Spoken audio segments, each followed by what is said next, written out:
भारत में बहुत समय पहले हमारे माता पिता आमतौर पर अपनी संपत्ति बनाने के लिए फिक्स डिपॉजिट, सोना या जमीन में निवेश करना पसंद करते थे।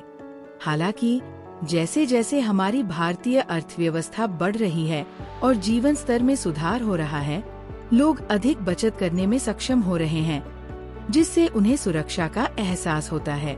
साथ ही फाइनेंशियल नॉलेज ने उन्हें बैंक एफडी के अलावा रिस्क वाले मगर ज्यादा रिटर्न वाले निवेश विकल्प जैसे स्टॉक, बॉन्ड, रियल एस्टेट आदि के बारे में भी सोच रहे हैं। आज हम स्टॉक्स के बारे में बात करने जा रहे हैं और किसे इसमें निवेश करना चाहिए। स्टॉक को आमतौर पर शेयर कहा जाता है। शेयर शब्द का मतलब होता है हिस्सा। उदाहरण के लिए 4 दोस्तों ने 25-25 रुपए का हिस्सा देकर 100 रुपए का सेब खरीदा। खाने के समय हम सेब को 4 बराबर हिस्सों में दोस्तों को बांट देंगे। इसी तरह एक कंपनी 4 लाख शेयरों मतलब के हिस्सों में बटी है, जहां प्रत्येक शेयर का मूल्य 25 रुपए है, जिससे कंपनी का कुल मार्केट वैल्यू 1 करोड़ रुपए बनती है। अगर आप 1000 शेयर खरीदना चाहते हैं तो 1000 शेयरों को 25 रुपए से गुणा करने पर आपको बिजनेस में निवेश के लिए 25,000 रुपए देने पड़ेंगे। तो असली सवाल यह नहीं है क्या मुझे शेयरों में निवेश करना चाहिए, बल्कि ये है कि क्या मुझे बिजनेस में निवेश करना चाहिए।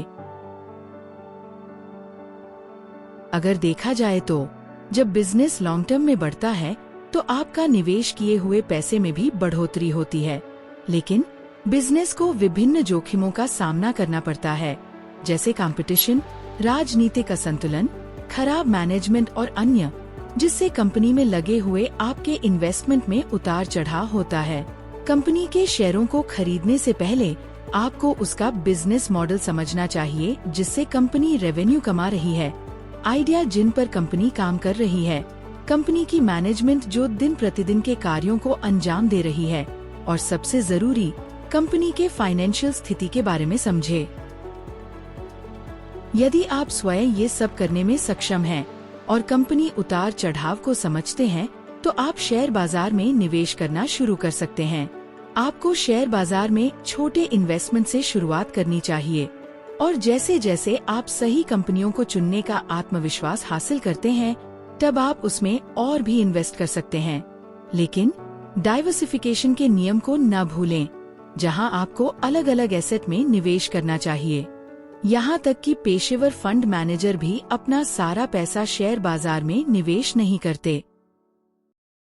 आप हमारे YouTube पेज पर जाकर भारत की फाइनेंशियल मजबूत कंपनियों के वीडियो, उसके फाइनेंशियल और अन्य पहलू समझ सकते हैं।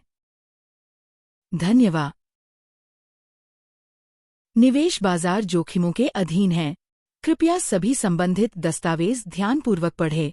इस वीडियो में विचार केवल शैक्षिक उद्देश्यों के लिए हैं, जो किसी भी या सभी विषय जारीकर्ता या प्रतिभूतियों के बारे में हमारे व्यक्तिगत विचारों को दर्शाते हैं।